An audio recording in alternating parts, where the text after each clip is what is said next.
Samantala, na-interview ni Mylene si Kuya Jeffrey, parang Jessica Soho moment. Sa isang video, makikitang ini-interview ni Mylene si Jepoy upang alamin kung bakit siya narito ngayon at ano ang mga pangarap niyang gustong makamit sa buhay. Ang unang tanong ni Mylene, buong puso ba siyang sumama kay Sir Paul para tuparin ang kanyang mga pangarap? Agad naman siyang sinagot ni Jepoy ng isang malinaw na opo.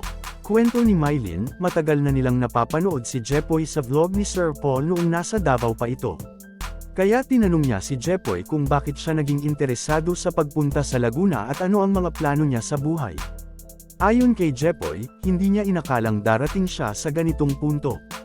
Naramdaman daw niya noon na parang wala ng direksyon ang buhay niya.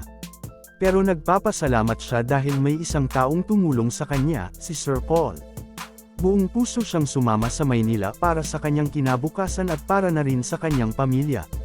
Hindi nagdalawang isip si Jepoy na lumuwas ng Maynila dahil napatunayan naman niya na totoo ang lahat ng sinasabi ni Sir Paul.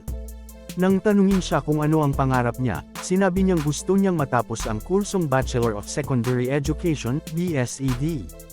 Balak niyang gamitin ito para makatulong sa kanilang kultura sa Mindanao. Kaya narito siya ngayon, hindi lang para sa sarili niyang pangarap, kundi para rin sa kapwa niyang mga katutubo. Napahanga si Mylene sa layunin ni Jepoy at sa husay nitong sumagot. Aniya, saludo siya sa mga pangarap ni Jepoy, hindi lamang para sa sarili, kundi para rin sa pamilya at sa komunidad. Ayon kay Mylene, napakatatag ni Jepoy at tunay na katutubo ang puso, kapag may pangarap, kakayanin para sa pamilya. Sunod na tanong ni Mylene, saan kumukuha ng lakas si Jepoy para malabanan ang lahat ng pagsubok? Sagot ni Jepoy, sa sarili niyang paninindigan at sa inspirasyon ng kanyang pamilya. Ibinahagi rin ni Mylene na nabanggit ni Jepoy na may naiwan siyang love life sa Davao, baka raw doon din siya kumukuha ng lakas.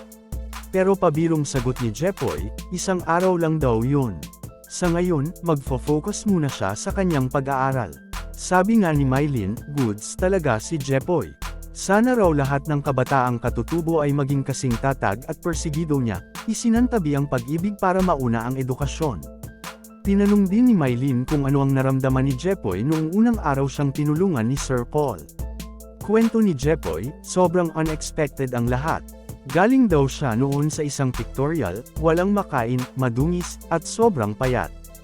Hindi niya akalaing may isang taong makakakita ng potensyal sa kanya, at iyon ay si Daddy Paul. Ayon kay Jepoy, hindi niya maipaliwanag ang kabutihang ginawa sa kanya ni Daddy Paul. Kung hindi raw dahil dito, baka wala siya sa kinatatayuan niya ngayon. Nagdarasal din daw lagi si Jepoy kay Lord, na sana bigyan siya ng lakas at katatagan sa pag-aaral. Aniya, hindi siya ang dapat magplano para sa sarili, si Lord ang bahala sa kanyang direksyon sa buhay. Sumang-ayon si Mylene, ganyan talaga si Lord, siya ang nag-aasikaso sa atin, lalo na kapag hindi natin alam kung saan tayo patutungo. Kwento pa ni Jepoy, noong nasa Mindanao pa siya, iniisip na lang niya na mag-aaral siya kahit hindi niya alam kung saan kukuha ng pambayad sa tuition. Wala na siyang ina, at inalala niya ang mga maliliit pa niyang kapatid.